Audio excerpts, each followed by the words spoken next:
की online classes में आपका स्वागत है।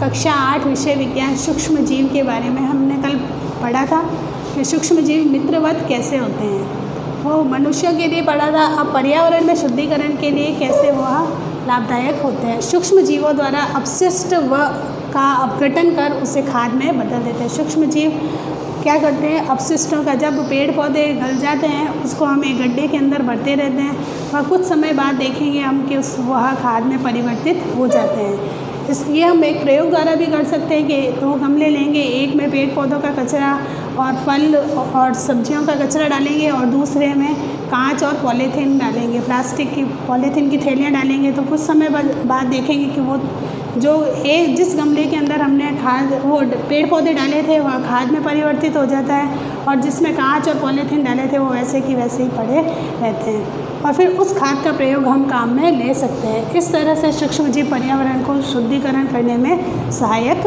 होते हैं। फिर हानिकारक सूक्ष्मजीव, कुछ सूक्ष्मजीव ऐसे होते हैं जो कि हमारे शरीर के लिए हानिकारक होते हैं। मनुष्यों के लिए, पेड़ पौधों के लिए और जंतुओं के लिए, इन सभी के लिए कुछ सूक्ष्मजीव ऐसे होते हैं जो रोग उत्पन्न करते हैं।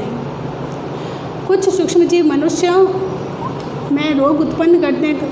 कुछ ऐसी बीमारियां होती है जो हम भोजन के द्वारा या जल के द्वारा, भोजन और जल के द्वारा और वायु के द्वारा हमारे शरीर में प्रवेश करते हैं। उनके रोगाणु हमारे शरीर में प्रवेश कर जाते हैं। और कुछ सूक्ष्मजीव ऐसे होते हैं जो कि हमारे को कीटों के द्वारा मिलते हैं। जैसे कि आप ये देखे होंगे कि जब हम हाथ मिलाते हैं किसी से या किसी को खांसी जुकाम बुखार हुआ होता है, जब वो छींक देते हैं तो उनके जो छोटे छोटे कण वायु में मिल करके और हमारे शरीर तक पहुंच जाते हैं। हम उनसे हाथ मिलाते हैं तो भी वह रोग हमें हो जाता है। जैसा कि आप आजकल देख रहे हो कोरोना के बारे में, उसमें खांसी से, छींकने से या हाथ मिलाने से हो जाता है। ऐसे एक रोगी व्यक्ति से स्वस्थ व्यक्ति भी संक्रमित हो जाता है। कुछ सूक्ष्मजीव ऐसे होते हैं जो कि कीटों के द्वारा होते हैं। जैसे मक्खी कहीं गंदी जगह पे बैठ जाती है और आकर के हमारे भोजन के ऊपर बैठ जाती है, उससे हम बीमार हो जाते हैं। या फिर मादा एनोफिलीज मच्छर हमें काट जाता है तो हमें मलेरिया हो जाता है, या मादा या एडीज़ मच्छर हमें काट जाता है तो डेंगू होने का डर रहता है। तो यह ऐसे सूक्ष्मजीव हैं जो कि हमारे शरीर को नुकसान पहुंचाते हैं, हमारे शरीर के लिए हानिकारक हैं। इसको आइए अब हम एक सारणी के द्वारा भी समझ सकते हैं। मनुष्य में रोग कारक सूक्ष्म जीव। मनुष्य में सूक्ष्म जीवों द्वारा होने वाले रोग, सबसे पहले मानव रोग, क्षय रोग अर्थात टीबी, ये जीवाणुओं के द्वारा होता है और इसके संचरण का तरीका होता है वायु। ये वायु के द्वारा फैलता है।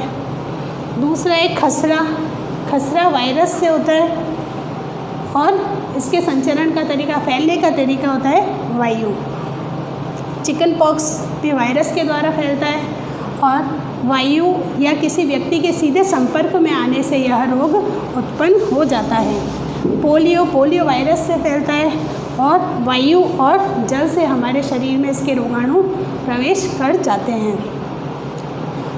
इसके बचाव के उपाय है, रोगी व्यक्ति को पूरी तरह से अन्य व्यक्तियों से, स्वस्थ व्यक्तियों से अलग रखना चाहिए।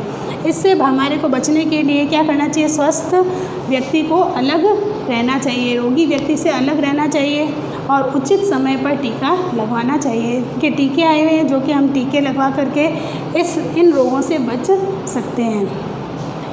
कुछ हैजा जीवाणुओं द्वारा फैलता है और संचरण का तरीका होता है जल और भोजन। इसके रोगाणु हमारे शरीर में जल और भोजन, दूषित जल आता है उससे और दूषित भोजन के द्वारा हमारे शरीर में प्रवेश करते हैं। टाइफाइड जीवाणुओं के द्वारा फैलता है। संचरण का तरीका इसका जल है, पानी के द्वारा हम अगर दूषित पानी पी लेते हैं तो यह रोग हो जाता है। इसका बचाव के उपाय है व्यक्तिगत स्वच्छता। इसमें व्यक्तिगत स्वच्छता रखनी आवश्यक है। हमको बार बार हाथ धोने चाहिए, हाथ धो के खाना खाना चाहिए और पानी को उबाल करके पीना चाहिए एवं अच्छी आदतों को अपनाना चाहिए। पके हुए भोजन का प्रयोग करना चाहिए। जब ये बीमारी होती है तो हमारे को हमेशा पके हुए भोजन का उपयोग करना चाहिए और उबला हुआ ही पानी पीना चाहिए। और इनके टीके भी लगते हैं और इसका टीकाकरण के द्वारा भी इसका बचाव संभव है। Hepatitis A, hepatitis A virus के द्वारा फैलता है। ये भी दूषित जल का प्रयोग करने से फैलता है। इसके रोगाणु हमारे शरीर में दूषित जल का प्रयोग करने से हो जाते हैं। इसका भी उपचार ये है, बचाव के उपाय उबले हुए पेयजल का प्रयोग करना चाहिए और टीका लगवाना चाहिए। फिर है मलेरिया। मलेरिया प्रोटोजोआ के द्वारा फैलता है और यह मच्छर के द्वारा फैलता है। ये मलेरिया हमें मच्छर के काटने से ही होता है, न कि ये किसी अन्य व्यक्ति के द्वारा हमारे शरीर में आता है। किसी अन्य व्यक्ति के हाथ मिलाने से नहीं होता है, यह प्रोटोजोआ के द्वारा होता है और मच्छर काटेगा तभी यह रोग हमारे को होगा। इसके लिए मच्छरदानी का प्रयोग करना चाहिए, कीटनाशक का छिड़काव करना चाहिए, एक ही जगह पे गड्ढे में पानी इकट्ठा होने नहीं देना चाहिए। इन सब बातों का हमें ध्यान रखना चाहिए, जिससे ही हम बीमारी से बच सकते हैं।